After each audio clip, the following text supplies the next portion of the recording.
ठाण्यातील घंटा येथील ब्राह्मण शिक्षण मंडळ इंग्लिश मीडियम स्कूलच्या विद्यार्थ्यांनी रॅली काढून झाडे लावा देश वाचवा असा संदेश दिलाय। पृथ्वीवर ग्लोबल वॉर्मिंगने तापमानामध्ये प्रचंड वाढ होताना दिसत आहे। पाऊस कमी पडत आहे। ऑक्सिजनची कमतरता निर्माण होऊन विविध आजार आता वाढत चालले आहेत। यासाठी एकच पर्याय आहे, तो म्हणजे वृक्षारोपण करणे आणि त्यांचं संवर्धन करणे, तर येणाऱ्या पिढीला वाढत्या तापमानाचा सामना करावा लागणार नाही। यासाठी ठाण्यातील घंटा येथील ब्राह्मण शिक्षण मंडळ इंग्लिश मीडियमच्या स्कूलच्या विद्यार्थ्यांनी कृषी दिनानिमित्त रॅली काढून झाडे लावा देश वाचवा असा संदेश दिला। यामध्ये शाळेचे विद्यार्थी, कॉलेजचे विद्यार्थी, शिक्षक रॅलीमध्ये सहभागी झाले होते।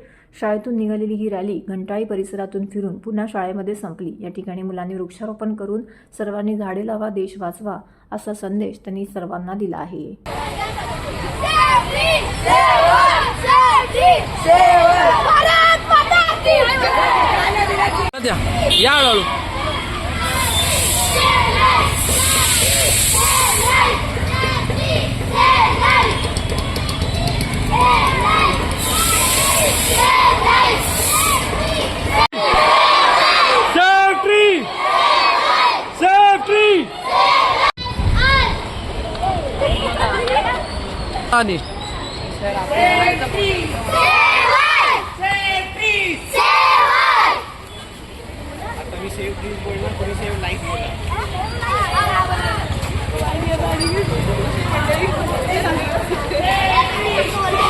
ब्राह्मण शिक्षण मंडळाच्या इंग्लिश मीडियम स्कूल व ज्युनियर कॉलेज तर्फे कृषी दिनानिमित्त आम्ही झाडे वाचवा ही फेरी काढलेली आहे। कारण तुम्ही बघतच असाल की भरपूर पाऊस पडतोय, तरी सुद्धा उष्णता भरपूर आहे। तर त्यामुळे मुलांमध्ये झाडे लावण्यासाठी प्रवृत्त करण्यासाठी आम्ही फेरी आयोजित केलेली आहे।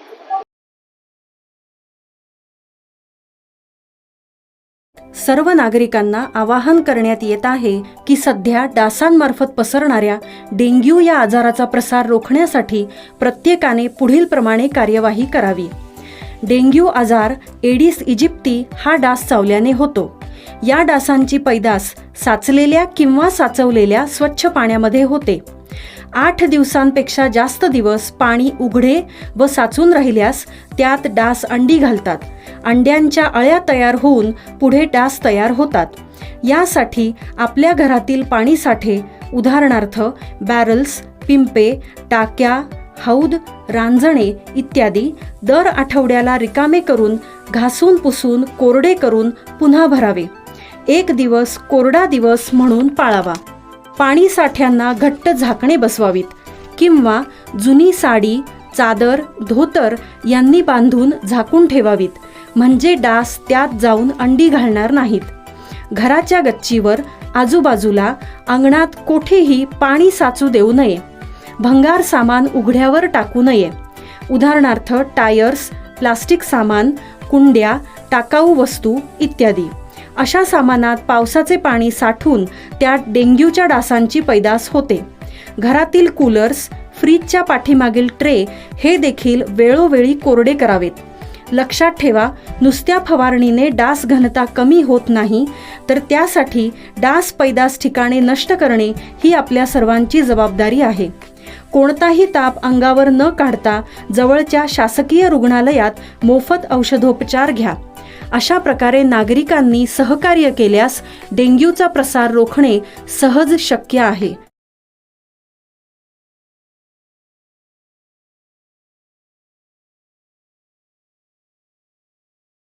ठाणे शहरातील जुन्या चाळी आणि झोपडपट्टीत राहणाऱ्या सर्वसामान्य जनतेला दिल्ली सरकारच्या प्रमाणे 300 युनिटपर्यंत वीज मोफत द्यावी, यासाठी शिवसेना उद्धव बाळासाहेब ठाकरे पक्षाचे ठाणे जिल्हा प्रमुख केदार दिघे यांच्या नेतृत्वाखाली आंदोलन करून महाराष्ट्र विद्युत मंडळाचे अधीक्षक अभियंता युवराज मेश्राम यांना निवेदन देण्यात आले।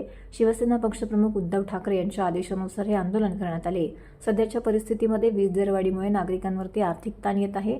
जुन्या चाळी आणि झोपडपट्टीमध्ये राहणाऱ्या नागरिकांची आर्थिक परिस्थिती बेताची असते। अशा परिस्थितीमध्ये वीज दरवाढ जास्त असल्यामुळे आर्थिक भार वाढला असल्याचं निवेदनामध्ये त्यांनी सांगितलंय। तर वीज दरवाढ जास्त असल्याने लोकांच्या जीवनशैलीवरती त्याचा विपरीत परिणाम होत आहे।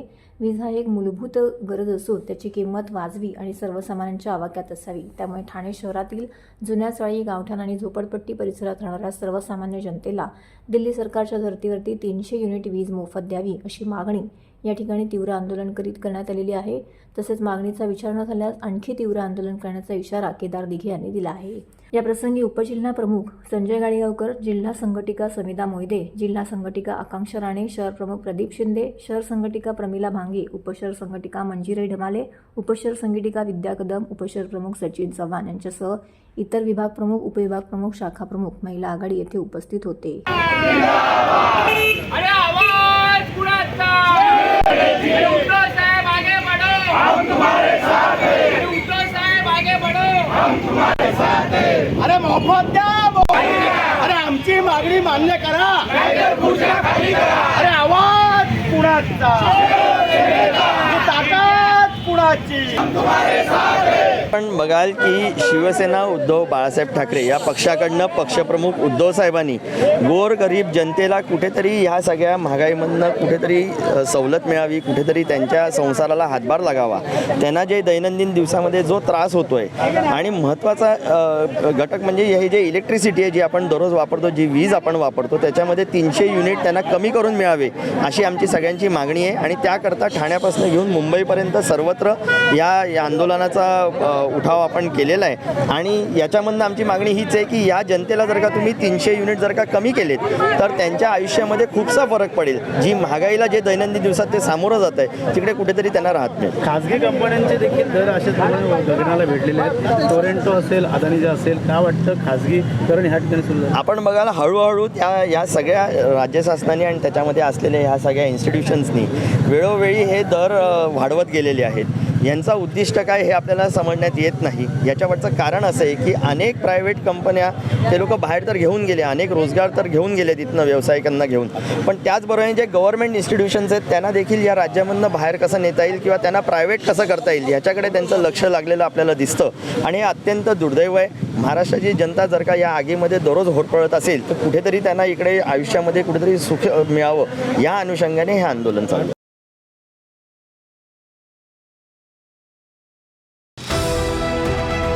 TJSB सौर शक्ती कर्ज, गो ग्रीन, करा वीज बिलावर बचत.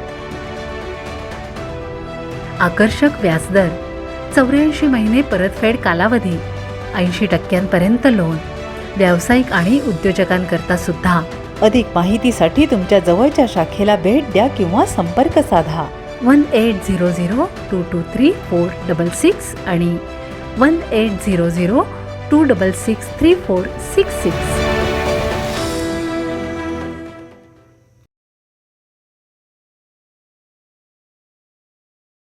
सरस्वती कोचिंग क्लासेस मुंबई व TWD फाउंडेशन यांच्या वतीने जागतिक कृषी दिन साजरा करण्यात आला. ठिकठिकाणी जागतिक कृषी दिन हा वृक्षारोपण करीत साजरा करण्यात आला. तर सरस्वती कोचिंग क्लासेस मुंबई व TWD फाउंडेशन चिपळूण यांच्या वतीने देखील हा जागतिक कृषी दिन साजरा करण्यात आला. यावेळी त्यांनी चिपळूण परिसरामध्ये 620 अशी पर्यावरणपूरक झाडं जी आहेत ती लावण्यात आली. यामध्ये विद्यार्थ्यांचा देखील सहभाग लागला. विद्यार्थ्यांना प्रेरणा देण्यासाठी या उपक्रमाचं आयोजन करण्यात आलं होतं. अशा प्रकारे वृक्षारोपण करीत जागतिक कृषी दिन चिपळूण येथे मोठ्या उत्साहाने साजरा करण्यात आला.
ठाण्याच्या खोपट एसटी डेपोमध्ये रात्रीच्या 10:15च्या सुमारास एका इनोव्हा कारला आग लागल्याची घटना घडली. या आगीमध्ये सदर इनोव्हा कार जळून खाक झाली आहे.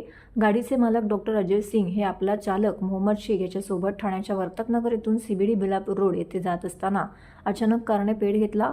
सदर घटना ही खोपट एसटी डेपोजवळ घडली असून अचानक गाडी पेट घेतल्याने यावेळी गाडीतील चालक व मालक डॉक्टर अजय सिंग तात्काळ गाडीच्या बाहेर उतरले. या घटनेची माहिती मिळताच ठाणे महानगरपालिका आपत्ती व्यवस्थापन विभाग व अग्निशमन दलाचे जवान घटनास्थळी दाखल झाले. त्वरितच त्यांनी आगीवरती नियंत्रण मिळवले. या कारला लागलेल्या आगीमध्ये कोणत्याही प्रकारची जीवितहानी झाली नसून कारचं मात्र मोठ्या प्रमाणामध्ये नुकसान झालं आहे. केंद्र आणि राज्य शासनाच्या विविध विभागांची मंजुरी मिळवूनही केवळ तपासणी न झाल्याने नवी मुंबई महानगरपालिकेच्या स्वमालकीच्या वैद्यकीय महाविद्यालयाची प्रवेश प्रक्रिया रखडली आहे. नवनिर्वाचित खासदार नरेश म्हस्के यांनी दिल्ली येथे आरोग्य आणि कुटुंब कल्याण मंत्री प्रतापराव जाधव यांची भेट घेत तातडीने राष्ट्रीय आयुर्विज्ञान आयोगाने महाविद्यालयाची पाहणी करून महाविद्यालय सुरू करण्याचा मार्ग मोकळा करावा अशी विनंती निवेदनाद्वारे केली आहे. ठाणे लोकसभा मतदारसंघातील नवी मुंबई महानगरपालिकेच्या आरोग्य विभागांतर्गत post graduate institute of medical sciences या नावाने स्वमालकीचे पदव्युत्तर वैद्यकीय महाविद्यालय सुरू करण्यासाठी पाठपुरावा सुरू आहे. केंद्र शासन, राज्य शासन यांचे विविध विभाग व महाराष्ट्र आरोग्य विज्ञान विद्यापीठ नाशिक यांची मंजुरी घेण्यात आली आहे. वैद्यकशास्त्र, बालरोग, स्त्रीरोग, शल्यचिकित्सक, अस्थिव्यंग या 5 विषयांसाठी राष्ट्रीय आयुर्विज्ञान आयोगाकडे मंजुरीसाठी नवी मुंबई महानगरपालिकेने अर्ज सादर केला असल्याची बाब खासदार नरेश म्हस्के यांनी आरोग्य आणि कुटुंब कल्याण मंत्री प्रतापराव जाधव यांच्या निदर्शनास आणून दिली आहे. तर संपूर्ण हिंदुस्थानातील पदव्युत्तर महाविद्यालय प्रवेश देण्याची प्रक्रिया सुरू होणार असल्याने नवी मुंबईच्या पदव्युत्तर विद्यार्थ्यांना 2025-26 या वर्षासाठी प्रवेश परीक्षांबाबत कार्यवाही सुरू करणे आवश्यक आहे. या महाविद्यालयांमुळे लक्षवेधी गोरगरीब रुग्णांची मोठी सोय होणार आहे. तर विभागाचे मंत्री महोदय म्हणून आपण संबंधित अधिकाऱ्यांना आदेश देऊ. नवी मुंबई, रायगड, अलिबाग, पेण, खोपोली या मोठ्या कार्यक्षेत्रामध्ये सध्या एकही सर्वसामान्य रुग्णांसाठी रुग्णालय नसल्याने ते उपलब्ध होण्यासाठी पदव्युत्तर अभ्यासक्रमाची सोय उपलब्ध करून देण्याकरिता सहकार्य करावे अशी विनंती खासदार नरेश म्हस्के यांनी आरोग्य कुटुंब कल्याण मंत्री प्रतापराव जाधव यांच्याकडे केली आहे. विधान परिषदेच्या कोकण विभाग पदवीधर मतदारसंघाच्या द्विवार्षिक निवडणुकीची मतमोजणी नेरूळ येथे पार पडली.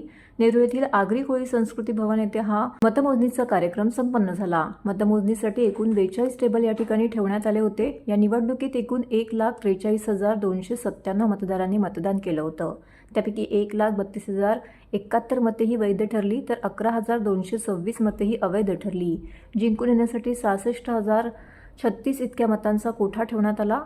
तर निरंजन वसंत डावकरे यांना 1,07,19 मतं या ठिकाणी मिळवली असून या ठिकाणी त्यांचा दणदणीत असा विजय झाला. तर रमेश कीर यांना 28,585, विश्वजित खंडारे यांना 536, अमोल पवार यांना 200, अरुण भोई यांना 310, अक्षय म्हात्रे यांना 302, गोकुळ पाटील यांना 424, जयपाल परशुराम पाटील यांना 64, नागेश निमकर यांना 215, प्रकाश वेडेपल्ली यांना 33, तर मिलिंद पाटील यांना 208, ॲडव्होकेट शैलेश वाघमारे यांना 334, तर श्रीकांत सिद्धेश्वर कामूर्ती यांना 141 मतं या ठिकाणी पडली आहेत. पहिल्या पसंतीची 1,07,19 मते मिळवून जिंकून येण्यासाठी कोटा पूर्ण केलेले उमेदवार निरंजन वसंत डावकरे हे कोकण विभाग पदवीधर मतदारसंघातून निवडून आले असल्याचं निवडणूक निर्णय अधिकारी तथा विभागीय आयुक्त पी वेल्लरासू यांनी जाहीर केले. निश्चितपणे मी आमच्या केलेल्या कामाची पोचपावती दिलेली आहे. मी सगळ्या पदवीधर मतदारांचं अभिनंदन करतो, त्यांना धन्यवाद देतो की त्यांनी आमच्यावर पुन्हा एकदा विश्वास टाकला आणि कुठलाही नरेटिव्ह जो आहे तो या कोकण मतदारसंघामध्ये कोणाचा चालला नाही आणि पहिल्या फेरीमध्ये निवडून आले.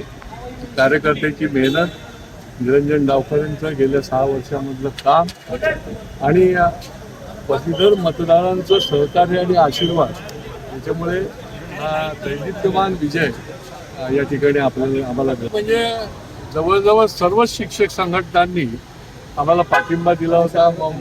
शिक्षक परिषद असेल, प्राथमिक शिक्षक परिषद असेल, सर्व जिल्ह्यातल्या त्यांनी पाठिंबा देत असताना पत्र पण दिली होती. आणि निश्चितपणे शिक्षकांच्या ज्या मागण्या आहेत त्या देखील पुढच्या काळामध्ये योग्य पद्धतीने, कारण की त्यांच्या काही मागण्या ज्या प्रलंबित आहेत आणि शासन त्याच्याशी सहमत आहे आणि त्या मागण्या देखील पूर्ण केल्या जाणार. आणि या ठिकाणी मुंबईच्या जागेला देखील अपयश झालेलं आहे. त्याचा विचार करता येईल. अनेक वेळेला नोंदणीमध्ये देखील आपल्याला कमी पडतो, त्यामुळे देखील अपयश मिळतं. परंतु या सगळ्या भागामध्ये शिक्षक मतदारसंघामध्ये भाजपचा आहे आणि पदवीधर मतदारसंघामध्ये देखील भारतीय जनता पार्टीचा या दोन्ही मतदारसंघात कोकणने आघाडी घेतली.